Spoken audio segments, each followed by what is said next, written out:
Yeah, actually, I have its hard copy. Yes, and let me tell you, people have said that having more than one time dimension just leads to endless problems. You look at the full conformal group, it also has special conformal transformations. Do you use that in your work? That's one of the things that ought to be done, I guess. I had been convinced that you introduced the notion of equilocality, but now you mentioned somebody else, a German physicist or something.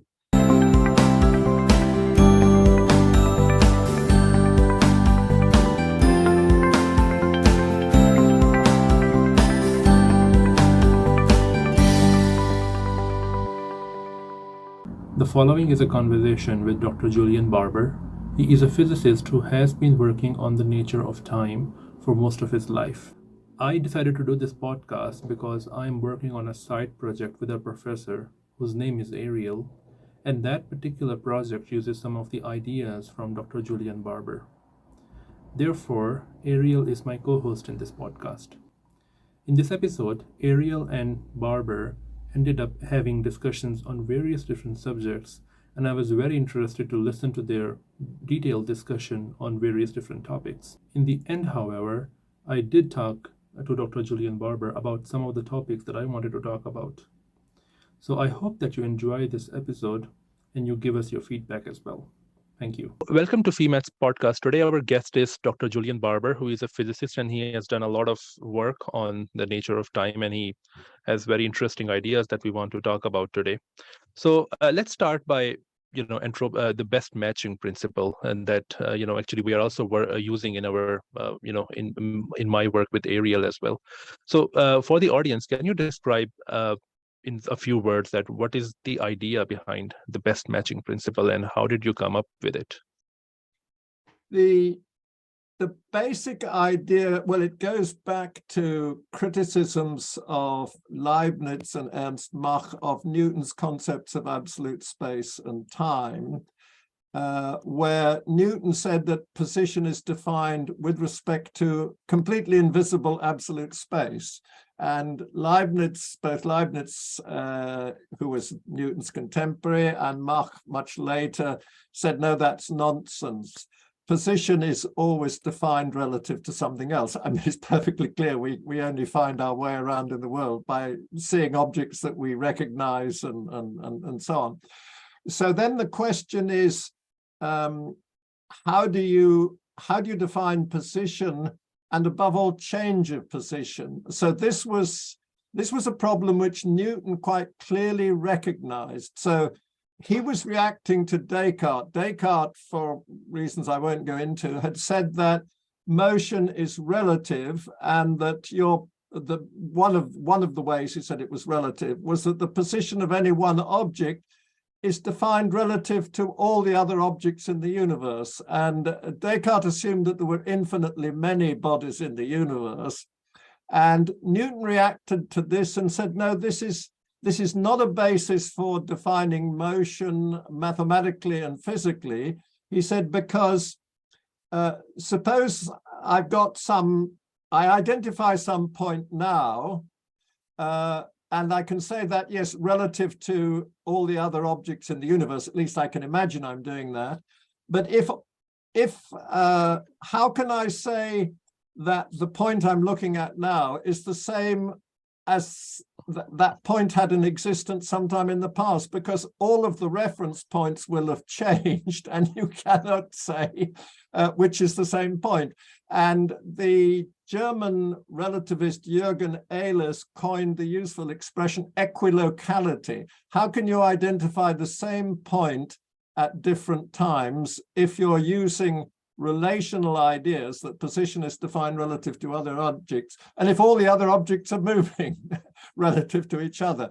And that's really the ultimate reason why Newton introduced the notion of absolute space. Those ideas, by the way, were set out in an unpublished paper of his called De Gravitatione, which only came to light in about 1960. Anyway, so then the question is, at least if you have a finite number of, so the next thing was Leibniz said, Leibniz claimed that the only thing that makes sense is the positions between objects, their relative positions. And he pointed out that that's all you can see. So therefore, if my fingers and thumb, they define their positions relative to each other. And Leibniz said, if I move the whole world, so suppose my hand is the whole world, I move my whole world and there's nothing else moving against it. Of course, you can see the background of my study, but if it's a complete blank behind my hand, nothing is changed, nothing observable has changed. So Leibniz said space is the order of coexisting things, and nothing is changed if you imagine everything is moved 6 feet to the right or east is turned into left. And he called that the principle of the identity of indiscernibles. And everybody has found that very persuasive ever since. But then the problem comes, how do you define positions? How do you define change in position? So Leibniz was challenged that in a very famous debate with Clarke, who was representing Newton in 1715 and 1716. And Leibniz did not succeed. What he said was, if there are lots of bodies in the universe and a large number of them do not change their positions relative to each other, then the ones that do change their position their change in position can be defined relative to the ones that don't change their relative positions. But that's just no good if everything is changing. So Leibniz, when it came to it, failed.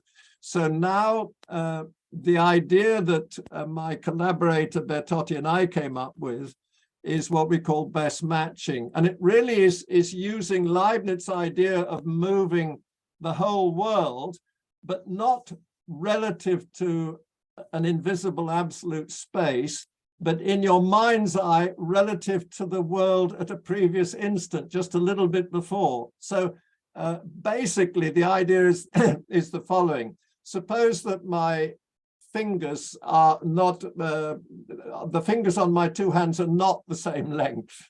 So imagine there are particles at the tips of my fingers, and all my fingers are not exactly the same length on my left hand as they are on my right. That corresponds to an objective relative change.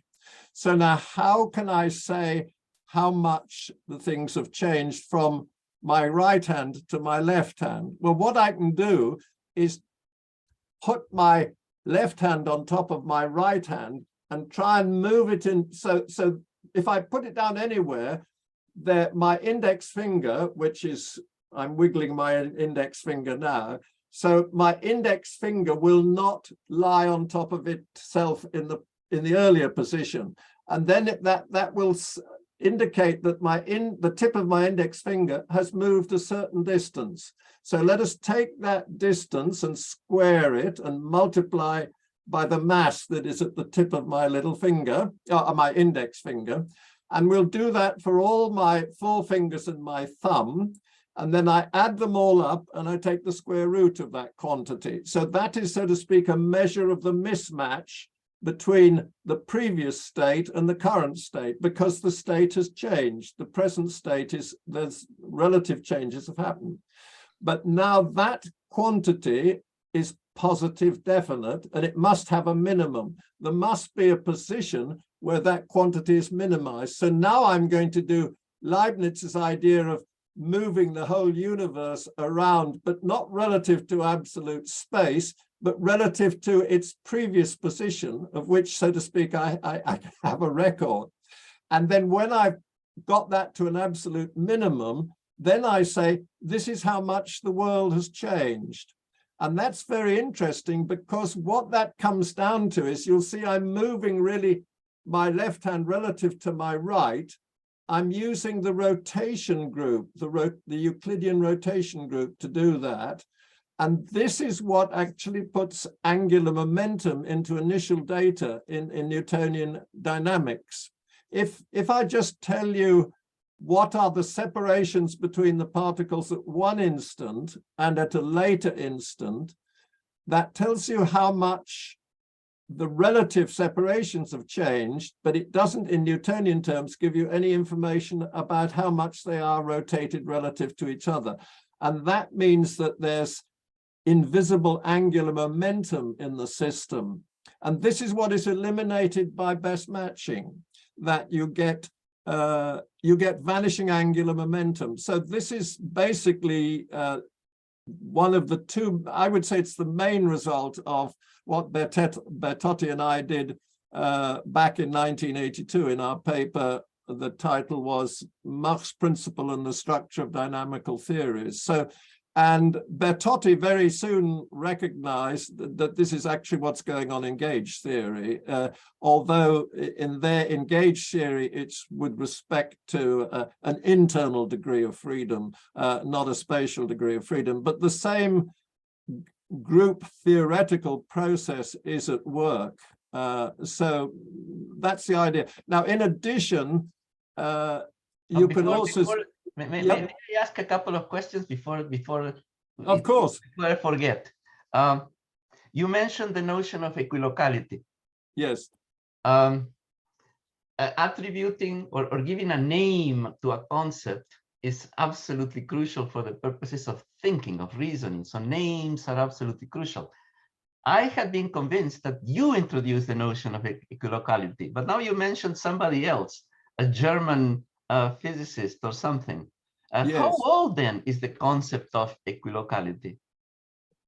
I would say the need, The need for it is very old, yes. The need for it was clearly recognized by Newton. I'm not sure that anybody else really recognized it apart from Newton. In many ways, Newton understood the problem of defining motion better than Leibniz. Yes. You say that the person in your book, The Discovery of Dynamics. Yes, that's right. So, yes, but the person who coined that word equilocality was this German relativist Jürgen Ehlers. He did that. Ehlers. So that's 20th century. Yes, Ehlers, E-H-L-E-R-S. Yes. Sadly, he died a few years ago. He just dropped dead, which was very sad. I guess he'd be quite an age by now if that hadn't happened.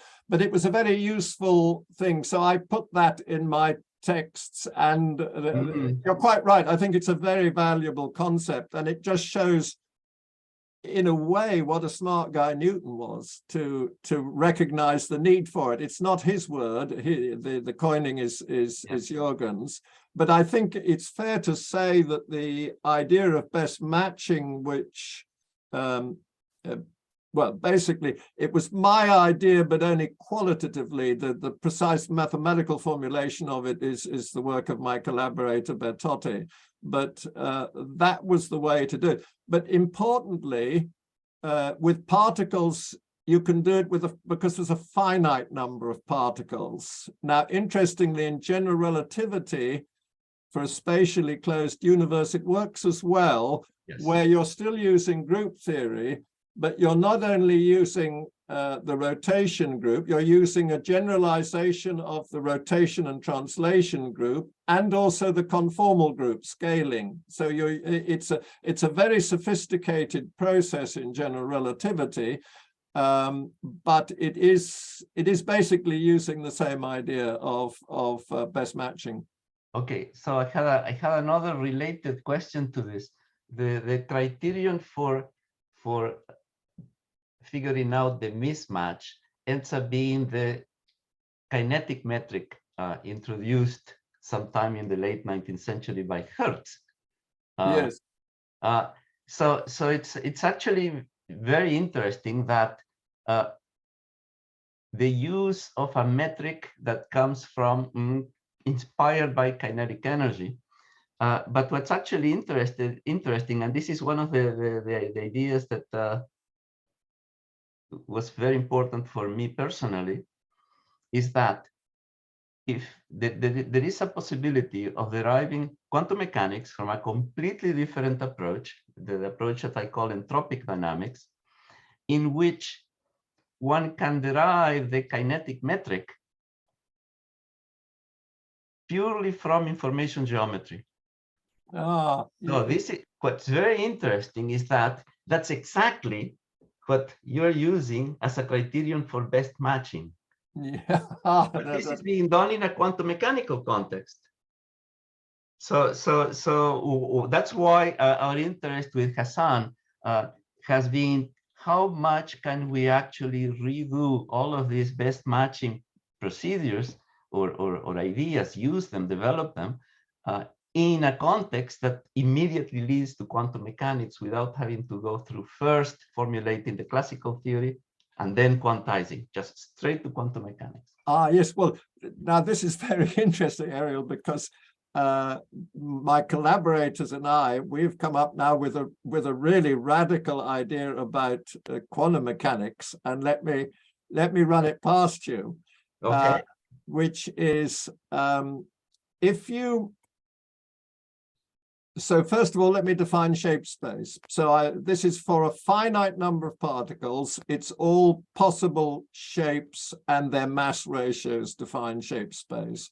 But you can imagine all the interest is there without mass ratios that are not all one. So I mean, you can do it. The underlying thing is really in the geometry. Now, in shape space, there is what I call a natural metric, which is just obtained by best matching with respect to the full similarity group. So it's translations. So translations brings the centers of mass to coincidence. Yes. The rotation group brings the angular momentum to zero. And then the quotienting with respect to dilatations minimizes the difference of size. And this defines a metric. It defines the difference between two infinitesimally differing shapes. So it defines a metric on shape space. And this is extremely interesting, I think, and I'll be very interested to get your reaction here, Ariel, because it means that you've got a probability measure on shape space. You can, so shape space is a because of quotienting with respect to the dilatation group, shape space is compact. Mm-hmm. So and its volume is a pure number. For the three-body problem, it's just a shaped sphere, and its size is 4 pi. That's the surface area of the sphere. So then any little area on that in the three-body problem, a little area on the surface of the shape sphere, that's got a certain ratio of the total volume. So you can define probabilities meaningfully. True that Now, once you have a metric, once you have a notion of volume, then you can actually define what you mean by a uniform probability distribution, which is what you're. Yes. Yeah. Now the next thing, which is in my case, I will be going in the opposite direction. Start with the probability distributions. Yeah. And then if you have a probability distribution at one instant, another probability distribution at another instant, instead of doing it with your fingers like you were doing, you do it with probability distributions. And of course, you're going to do best matching. Yes. And the best matching can be done with entropy. Yeah. Yes. Now, but I can see this discussion going on and continuing and on another day. I know. This is absolutely great. But now let me tell you, though, that something very, to what extent are you familiar with the 2014 paper in PRL by myself, Kozlowski, and Mercati? I'm a little bit familiar with it. And yes. I have to admit that I liked it. Yeah, that you did like it. Oh, yes. I can actually see that there are commonalities between what you are doing at the level of macroscopic n-body problem and what I'm trying to achieve at the level of quantum mechanics.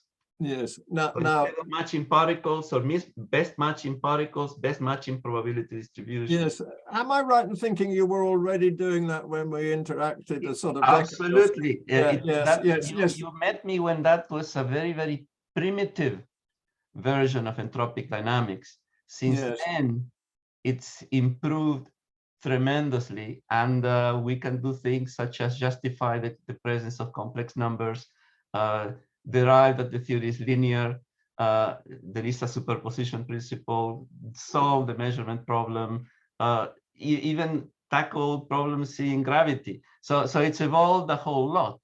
Yes. And that's why I'm coming around to that very beginning and trying to make the connection to best matching.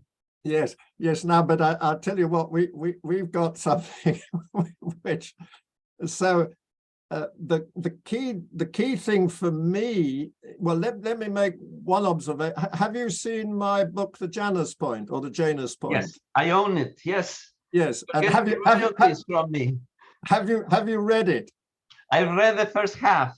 Haven't Yes. finished it yet. Yes. Well, I tell you what I think is very significant. Well, there's several things I think are significant. The first is I now suspect a great deal of literature on entropy because of its historical origin through the study of the steam engine. And if the steam leaves the cylinder, escapes from the cylinder, the steam engine stops. So essentially, the way I put it, the whole of thermodynamics and statistical mechanics was developed for a system in a box. I completely agree. Yes. And mathematically speaking, you're talking about a dynamical system with a phase space of bounded Liouville measure, or at least you're considering that set of solutions which only explore a bounded region. And the question is, what happens if there's no box? And I sometimes wonder if I was really the first person to say, is the universe in a box? Because I think this really changes things radically. Now, I wasn't the first, because do you know who was the first person who asked that? No. It was Ludwig Boltzmann in the famous debate he had in 1896 with Zermelo, because Zermelo was saying, you cannot explain the second law of thermodynamics dynamically because of Poincaré recurrence.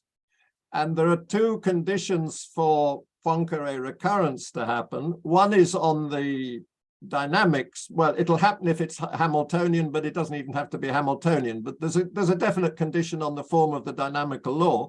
But the other thing is that the phase space has a bounded Liouville measure. And if you read that exchange between Boltzmann and Zermelo, Boltzmann does actually, I think it's only in a footnote, he says, are we so sure that the universe has a bounded phase space? And also, if you read Gibbs's book, Yes. where he says he develops all the idea of the probability function and all that beautiful theory. And then he says, I must make a caveat that my theory will not apply if the system I'm studying can explore an infinite space or the momenta grow without bounds. And I think this is, so the Newtonian n-body problem, which is what I've worked on mostly, definitely does not, the great bulk of the solutions explore an infinite phase space because the scale variable grows without limit. There's a certain number of negative energy solutions which remain bounded always, but not.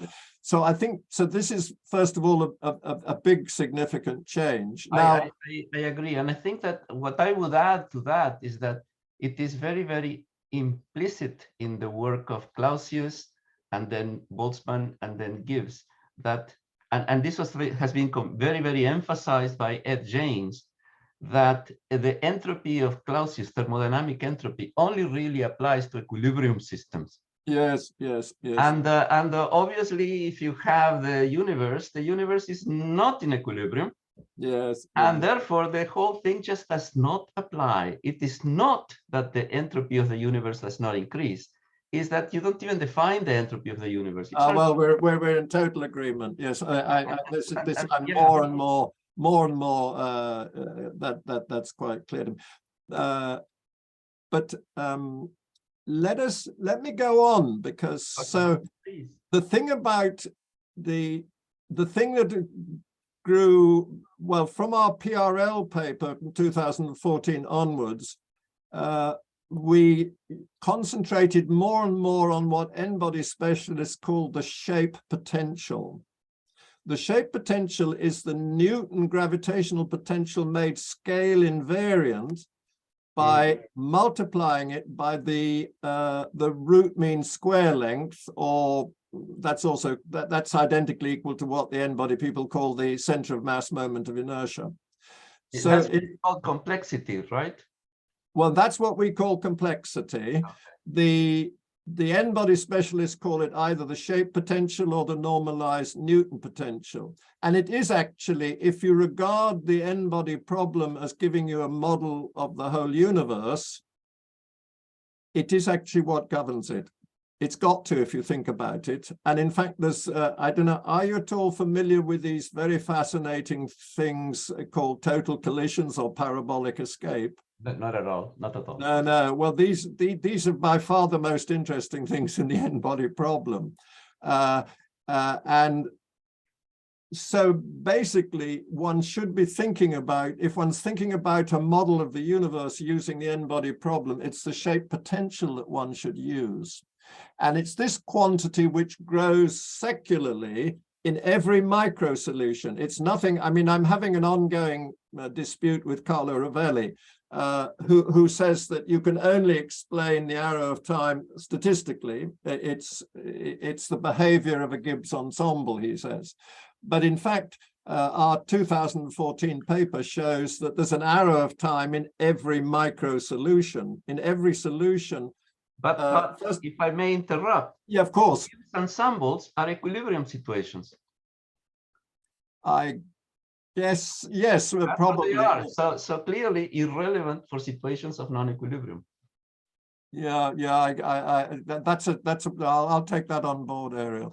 So anyway, but now, while I was writing the Jonas book, you haven't yet got to it, but when you get to the end of chapter 18, you'll find that I come up with a proposal for what time literally is.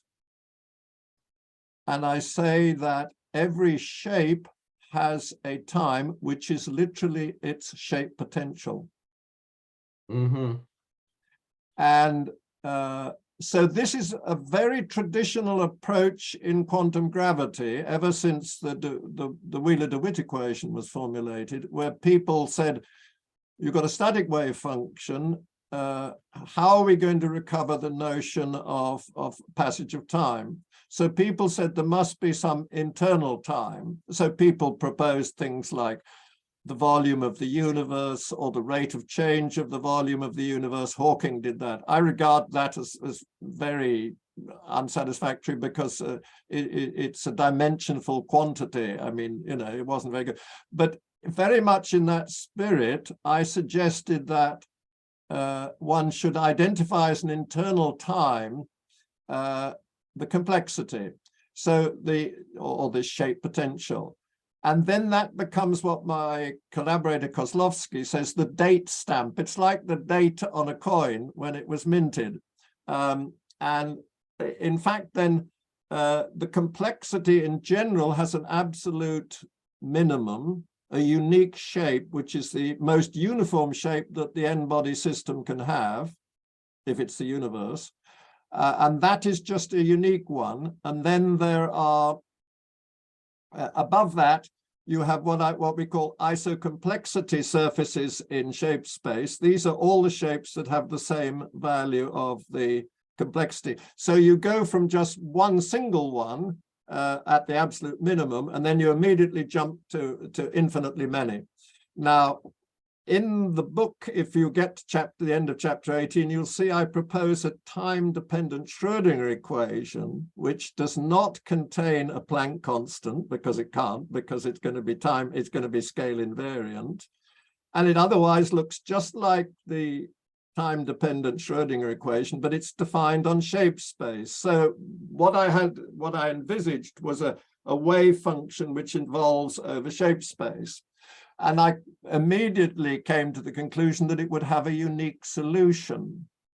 That's because if on any isocomplexity surface you specify the value of the shape of the you specify the value of the wave function, you can evolve it backwards towards the absolute minimum, which I call alpha for rather obvious reasons. And when you get there coming from different directions, they must all reach alpha with the same value. So this suggested strongly to me that the solution must be unique. Then I started discussing it with my two. Solution for the wave function or the solution for the trajectories of the shapes? For the wave function. So when I started discussing this with my collaborators, and this was where Kozlowski was very key, he then pointed out, and this he relies on this for Morse theory, and this is where I'm not so good on doing it, but I'm persuaded that Kozlowski is quite right because it's very interesting.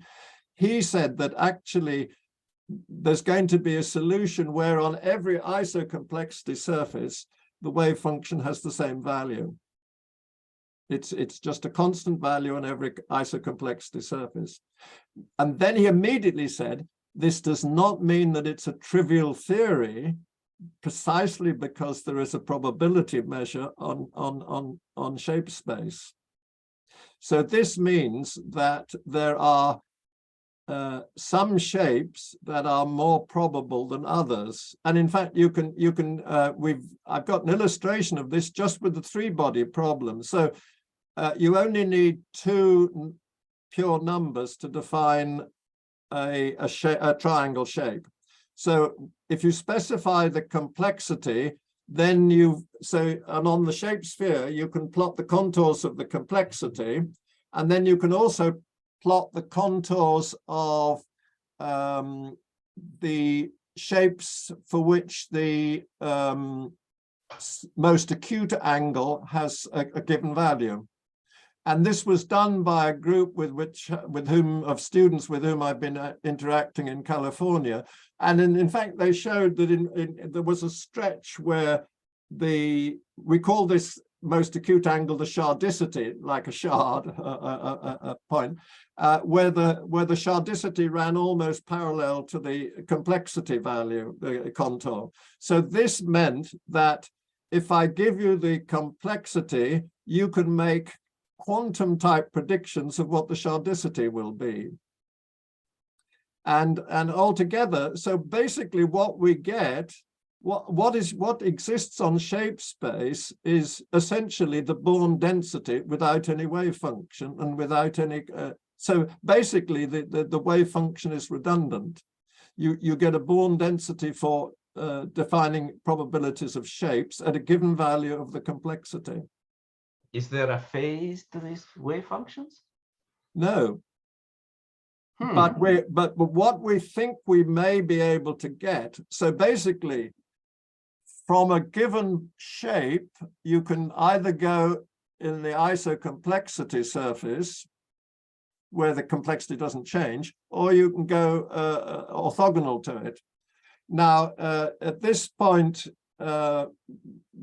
we're still working on this, but if you have the normal decomposition of the wave function into the polar decomposition, it's R e to the is. So the S is the phase, and R is the Born density, or its square is, or something. Yes. So basically, I think we are looking at the possibility of having an emergent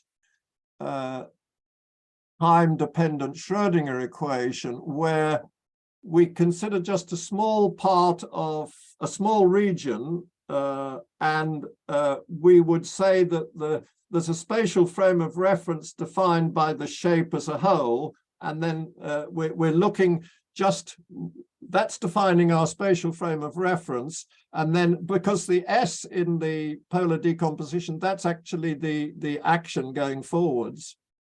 May I actually say something that may be very relevant here? Yeah, of course. It's interesting that when you come up with this approach to quantum mechanics, you are already in disagreement with Copenhagen, which I totally would agree with you, in the sense that you say, I obtain the Born probability distribution, and there is the idea that the shapes are ontic variables. They have real values. Absolutely, yes. You may not know them. They Yeah. are unknown. You may not know them, but they have a real value at all times. Yes. So it's the analog of saying that if you shoot a particle through two slits, you do not know which slit it went through, but it went through one or the other. Mm. This is typical of entropic dynamics too. So that's why I kind of like it. Yes. Well, one thing, we are working on the idea of showing that you can, that there will be shapes that look as if they are the result of interference effects and also possibly Bell inequalities. So basically the idea is the following, that we have what we call Bayesian priors. So the Bayesian priors would be a shape which looks like a source of particles, the two slits and a screen.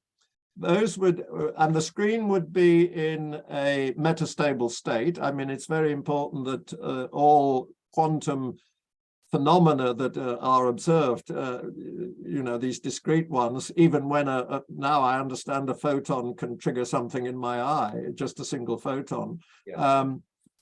That happens on a metastable in a metastable medium. So basically our priors would be the source, the two slits, and the metastable screen.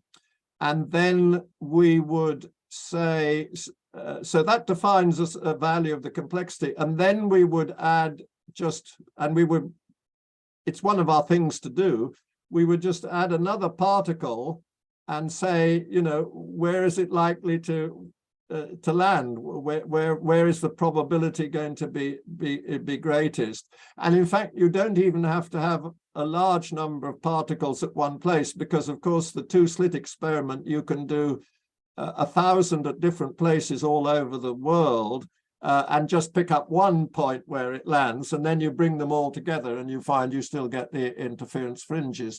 And again, it's just the same with the Bell inequalities. In principle, you would have Bayesian priors, which would be the source of entangled particles, mirrors inclined at certain angles. Those would be your Bayesian priors, and then you would look for evidence as to where things had happened with there. So that's as far as we've got at the moment. And there is an aspect, a formal aspect that you may actually be interested, which is the whole approach of either shape dynamics or your earlier versions of relativity without relativity and all of those great ideas. They all were based on action principles. Yes. You have Hamiltonians coming into the picture. So there is an underlying symplectic structure to everything here. I think so. Yeah. Okay, so what's sort of very interesting, it's a fact that it is not widely explored out there about quantum mechanics, is that if you use the probability distribution as your generalized coordinates, then the phase of the wave function happens to be the generalized momentum that is conjugate to the probabilities. So right there, when you have a wave function, you have a pair of generalized coordinates and generalized momenta. And of course, that's why you have the Schrödinger equation, first order in time, is basically Newton's equations, Hamilton's equations for the probabilities and for the momenta, the phase of the wave function. So that's why I asked you about the phase of the wave function in this approach to quantum mechanics that you guys are developing. Well, because it's the momentum. It may, I mean, the one problem we have is it's very difficult for us to really get down and do the work. First of all, I'm getting on. I'm now 86. I can't. Hey, you're in good shape. Yeah, luckily, yes. I can't do the mathematics. My German collaborator Kozlowski is incredibly busy developing infrared lasers, if you please, and that keeps him very occupied. And my Italian collaborator Mercati has recently, well, he's had the position now for a year. He's at Burgos, and he's pretty busy with that there. So the amount of time we get to work on these things is sadly limited. But bit by bit, we're have papers getting out, so I think what has really, I mean, ever since I had this idea that complexity literally is time, it's been one surprise after another, and they're still coming. And I dare say, I think it is quite likely it will match up with what you're doing, Ariel. I mean, I immediately I heard about your ideas. I mean, there was an obvious similarity to best matching and so forth. But as I say, everything changed for me with, well, it was with the recognition of the importance of the shape, but the potential or the complexity. So, by the way, this is, I tell you a thing which is very interesting, is back in it was about 1977 where I read Leibniz's philosophical papers. There's this excellent little book that I got hold of. Where is it? Oh, yes, here. Leibniz Philosophical Writings, edited by somebody, Everyman's Universe, edited by somebody called Parkinson. And it made a huge impression on me, very much strengthened my Machian enthusiasm. I mean, I learned about Mach and got interested in time back in 1963. So it was another 14 years before I read Leibniz. But the thing that, well, Leibniz had two things. One that really impressed me was what he calls the complete notion of any contingent thing, which is very Machian. He says that if you want to, he also calls it the actual Adam. He says, how do you actually unambiguously define Adam? He said, well, it's no good saying that he was that he was just he had a wife or something like that, or he lived in a very nice garden or something, because other men might have done that. Yeah. So he says it's no good just listing one or two attributes. You really, to give a complete definition, you have to list all the attributes. The monad. When you've done that, yes. And when you've done that, you've finished up describing the whole universe from the point of view of Adam. This is more or less, I would say, what the monad is. But then the other thing which really impressed me was his emphasis on the importance of variety. And in the monadology, he said, so I mean, basically, if you read Leibniz, behind everything is sort of an epistemological insistence that without variety you couldn't say anything. I mean, I can see your hand like this, you know, and you're nodding and so forth like that. And this is because there's variety. I mean, there's the books behind you, just as there are books behind me and things like that. And just this very simple observation. And then in the monadology, he says that we live in the universe that is more varied than any other possible universe, but is governed by the simplest possible rules. That's paragraph 57 of the monadology.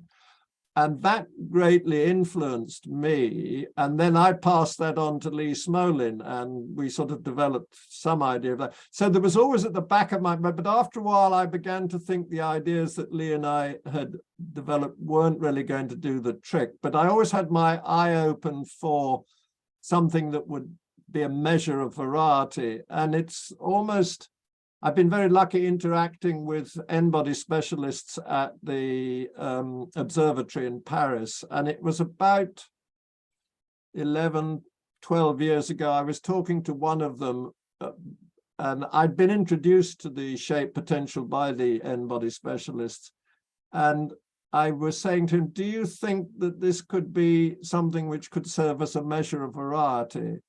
And I remember very vividly the discussion, and I think he agreed with me. But anyway, I got that idea in my head. Now, for years, I'd been interested in the arrow of time. And I also knew this key result that Lagrange had got in, let me repeat that for people who are watching. So in 1771, Lagrange wrote this famous paper on the three-body problem, and he derived the first qualitative result in dynamics, which was that the quantity which measures the size of the three-body system, which is half the trace of the moment of inertia tensor, or it's the root mean square length. But what he showed was that if the energy is non-negative, either exactly zero or positive, then in the infinite past, the size of the system is infinitely great. As Newtonian time passes, it comes down in general to a finite value and then rises again to an infinite value. And I learned that result in about 1982, but it was another 11 or 12 years before I put it together with the idea that not only was the size, which is invisible within the universe, but that the complexity would be changing, and it would be the secular growth of the complexity, admittedly with fluctuations, which would define a direction of an arrow of time either side of a Janus point. But there are also these very fascinating solutions which end in a total collision where all the particles collide together. And when you time reverse that, you get a Newtonian Big Bang. So you're assuming that these particles are only interacting gravitationally, right? Yes, that's gravitationally. Yeah. Okay. It's interesting that on the one hand, you retain the reversibility in time because you have both possibilities. And yet the solution on one end picks an arrow and the solution at the other end picks a different arrow. Yes, So the arrow of time is a property of the solutions, not of the equations of motion. Yes, no, and in fact, it's a phenomenon of symmetry breaking. It's what? It's a phenomenon of symmetry breaking. It's like spontaneous symmetry breaking. Yeah, but it's the more I think about it, it's not really. I'm beginning to think that time reversal symmetry is not the right word to describe it.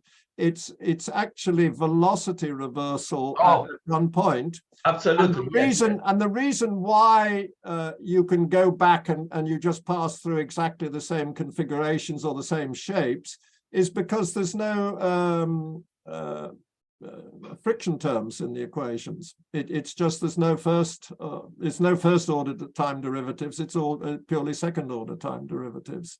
So I would say that's how I think about it. And it's just the solutions. I would say if the energy is non-negative, all Newtonian n-body solutions have arrows of time in them. They're either bidirectional if there's a Janus point, or they're unidirectional if it comes from a total explosion, a Newtonian Big Bang. And not in simple systems like three bodies, but there are some particles who also break time reversal symmetry. For example, kaons.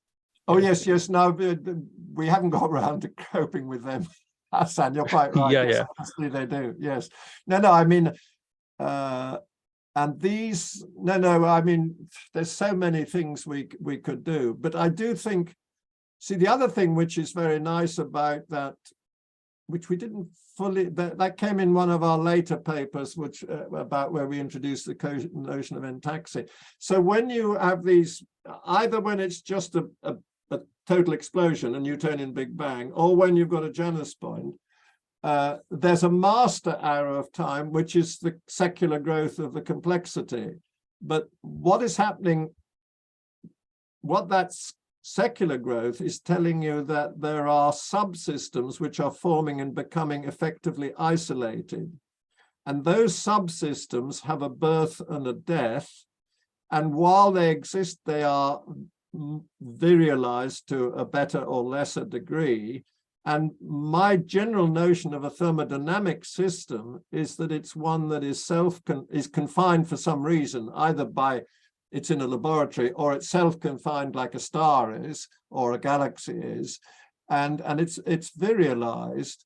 And so all of these systems that come into existence in the n-body problem and virialize and exist for us mostly only for a finite length of time, they all have a birth and a death, and the direction birth to death, they're all exactly the same. Every system, they all do the same, and they all aligned with the master arrow of time of the complexity. So I would say that at least the n-body problem shows how basically thermodynamic or entropic behavior, statistical mechanical behavior emerges out of that. So I find that very satisfactory. And interestingly, how familiar are you with the 1852 paper of William Thomson, Lord Kelvin?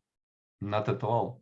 Well, he and Clausius discovered the second law of, both the first and the second law in 1850. Clausius, thanks to a paper that Kelvin had published or Thomson had published about Carnot's work. But basically, in 1852, Thomson published a paper with the title "On a Universal Tendency in Nature to the Dissipation of Mechanical Energy," which was hugely influential. And he said that in nature we find stores of mechanical energy. They might be weights at a certain height above the earth, or it might be particles in a box which are moving with things. There are various stores of energy. And then he pointed out that there's a universal tendency for that energy to be dissipated and there. What he didn't do was give any explanation of how those stores of mechanical energy come into existence. But this is precisely what the n-body problem shows you. You start off with some. So basically, basically you have a situation where the system is initially more or less uniform and the particles are moving randomly. And then as you go away from the Janus point or from a Big Bang as initial condition, these subsystems form. So these are Kelvin's stores of mechanical energy, which come into existence. So we're adding how they come into existence, which Thomson couldn't do, but we can do that now. So I think we have that. And I mean, we're obviously in agreement that it's very problematic to define an entropy of the whole universe. I mean, I think it's, virtually everything that's written on the subject just assumes blithely that you can do that and there's no problem with it. But I think sometimes people come up with slogans that are very catchy, and then they persist forever, and they can be extremely misleading. But by the way, let me say something first in defense and then a critique of Clausius. I looked at all his work from his paper in 1850 through to, including where he introduced the virial theorem. And virtually all of it is wonderfully conscientious and precise and cautious. His definition of entropy is just fantastic. It's very precise, very careful. It's always reversible, it's very good. But then it's very striking. He says that I've defined entropy for and it's associated, it's a state function associated with a uniform distribution of energy and matter. And he says, and now I can extend it to a non-uniform distribution by just considering small enough regions, working out the entropy in each of them and then adding them up. And that's what later on, he says that in about 1862. And then in 1865 comes the famous paper where he coins the expression entropy so that it sounds like energy, the two most important concepts. And then he has his two great statements that the energy of the universe is constant and the entropy of the universe tends to a maximum. Now, this is where I really criticize Clausius, because he's done it on the basis of that definition of the entropy for a non-uniform system. And I don't know, have you read Fermi's wonderful little booklet, Thermodynamics? Oh, yes. Now, yes. you will recall from that his definition of entropy in a non-uniform system is far more precise. He's got lots of little boxes, and it's always in each of the boxes, he defines entropy with exactly the same rigor as Clausius had done. It's just one lapse on Clausius's part that then enabled him. I think he just got carried away. There is a flaw in that characterization also, in that when one makes this assumption that the entropies are additive, what one is doing is neglecting the effect due to correlations at the boundaries.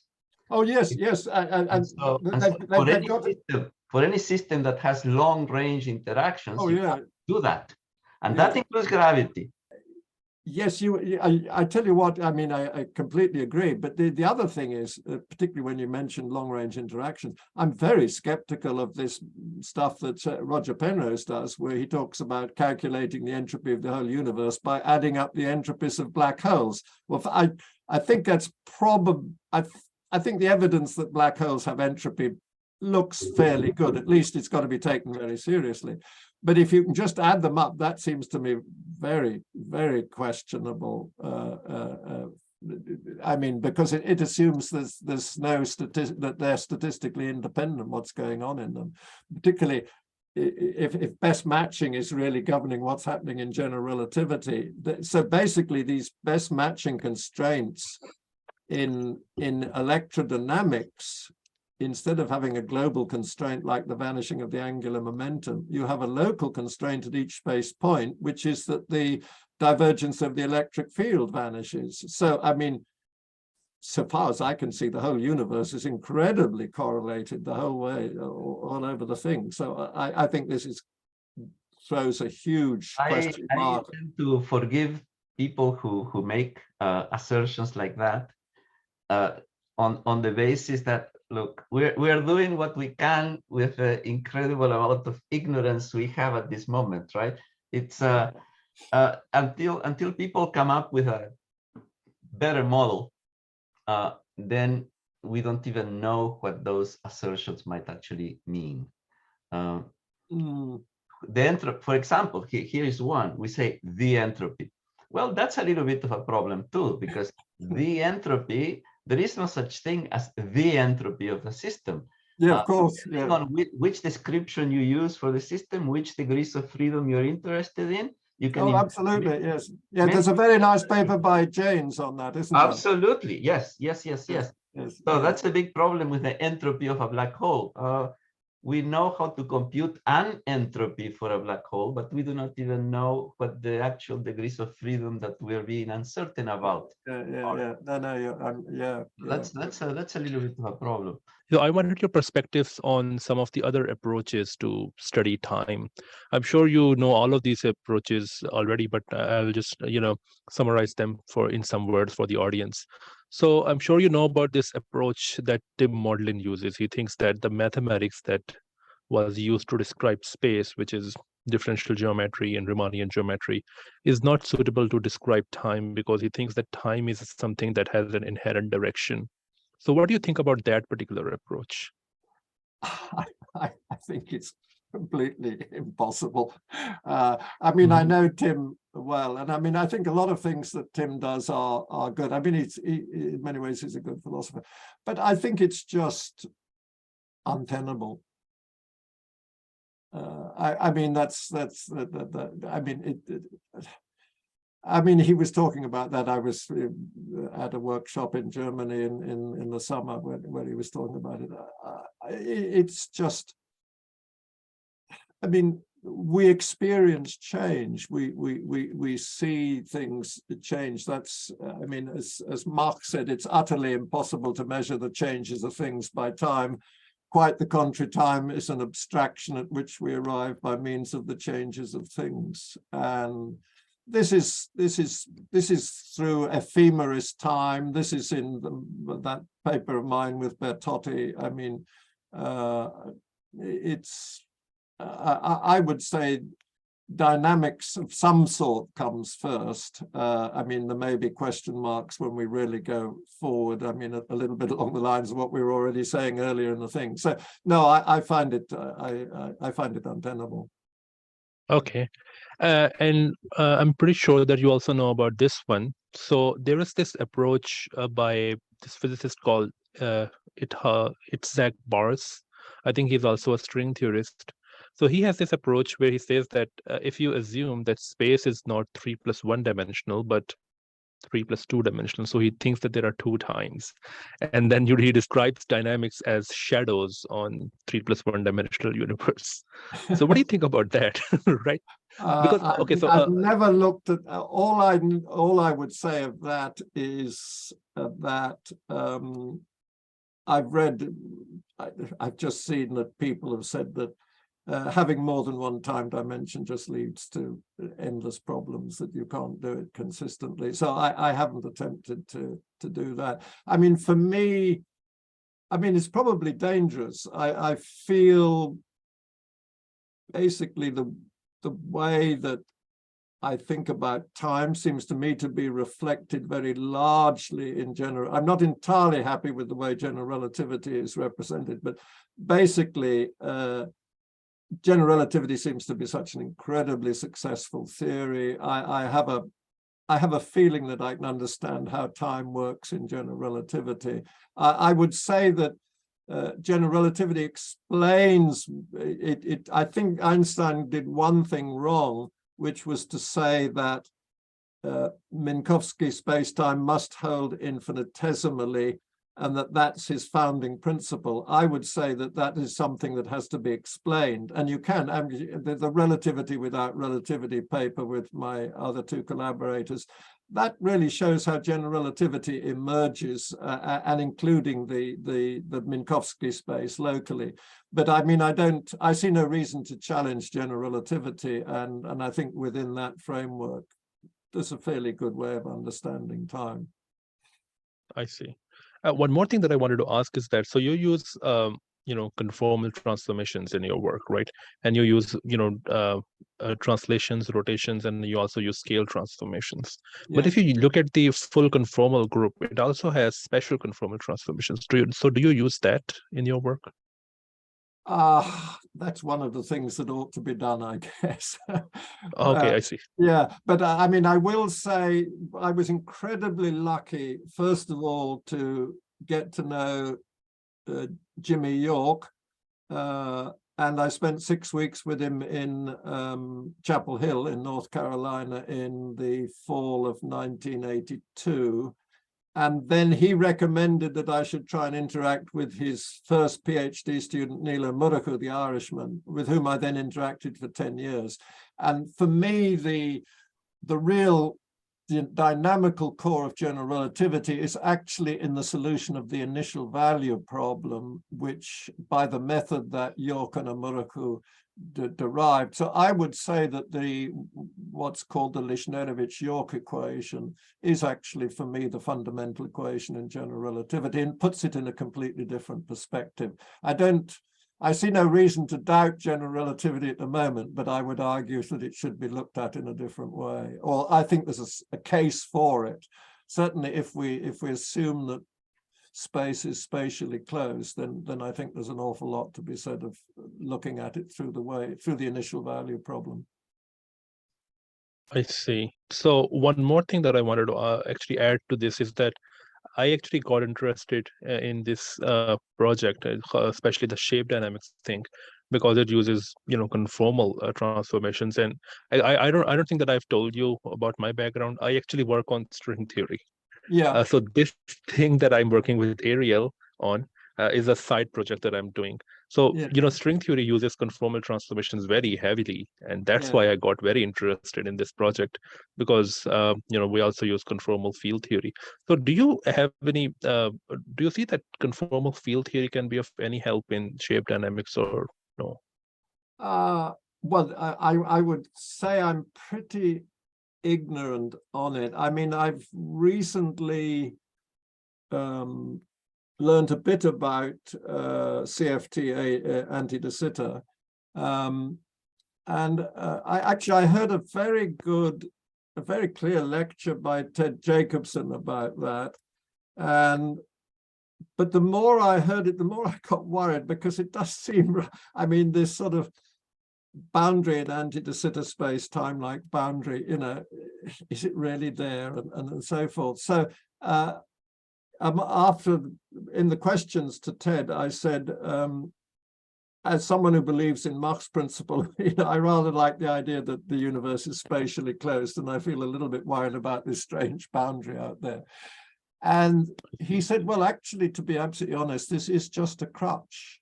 He used the word crutch twice. He said that in a way, this may be the only way at which we can begin to get some understanding of quantum gravity.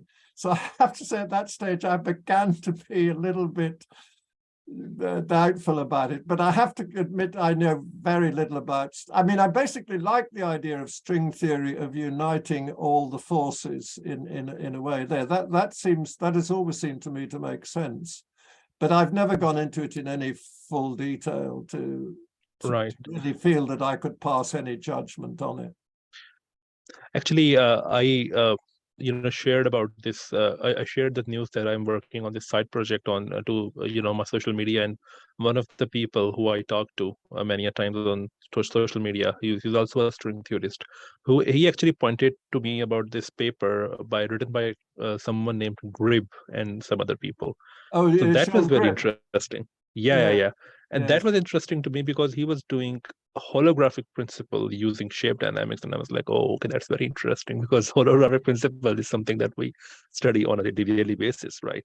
So there I saw that there might be something that can come out of it, but I'm not sure, because I've not read that work in a lot of detail. So I'm not sure that how. I think, actually, I know the background to that. I think this was Lee Smolin, is I think one of the authors, and Grib did his PhD with Lee, and I think I never really got into that paper. I must say I'm a little bit doubtful about it. But certainly, I mean, I think for me, spatially closed general relativity treated in the manner of the initial value problem as done by York and Amurako seems to me as of now, the acme of a Machian approach to the dynamics of the universe. Seems to me spot on, really. I mean, we're coming up with even crazier ideas about quantum mechanics and things now, which we won't get into now, my collaborators and I, but I think general relativity is a wonderful theory. It looks very beautiful to me. Back when I met you at the Perimeter 12 years ago or so, I got a copy of something that I expected would become a book of yours, Mach's Principle, General Relativity, and Gauge Theory. It was Sean Grib who gave it to me. And ever since, I have been hoping that to see the final version. I'm still working on it. Well, I tell you what, this is amazing, because I mean, it's about 200 or 300 pages, isn't it? The copy I have is 286 pages. That's right. And it's obviously. Yeah, actually, I have its hard copy. Yes, and let me tell you. Yeah, it's also 286 pages. Sean Grib asked me about this about a year or so ago, whether I had gone further with it. And I had completely forgotten I had written it. It's an excellent. I'd completely forgotten it. And then the question was, could I find the tech file for it? And I couldn't find it on my computer. Sean sent me the PDF that he got. And then my son Boris in Paris, who, bless him, looks after all my digital things, finally found a slightly further version of the tech file, which I now have got, and he's got it. But I mean, the trouble is, what do you do at my age of 86? Will I ever get round to writing this when we've got these ideas of reproducing quantum effects without a wave function? And I won't even get into the most extreme idea that's come out of discussions a couple of weeks ago with Kozlovsky. Well, you could always post it in the archive. I think I probably should do that. Yeah, with an this apology. manuscript is before shape dynamics. Yes. So your ideas have evolved quite a lot since then. Yes. Or the other thing I could do is out of the Janus point, I took a large part of the history and just put it on my website and told people who read the Janus point to find it there. Quite a lot of people have read it and enjoyed that history of thermodynamics, which is I've downloaded it. Yes. Yeah. I don't know. I'll have to live to my 100, but I'm getting terribly forgetful. But the things to do with physics, I do remember, but I'm forgetting what I've done. So you can read your own work and find out how brilliant it is. Well, that's kind of anyway, it's been a great discussion and nice to meet you. Any other things before we finish, Hassan? No, I'm done with questions. Ariel, if you want to add something, I'm done. Thank you. Thank you. Anyway, okay, then thank you. Thank you for your time. Great to see you again, Ariel, and nice to meet you, Hassan. And if you want to at any stage, we can chat again at some stage. Sure. Very good. Thank you for your time. Okay. All right, thank you. Okay, bye. Bye.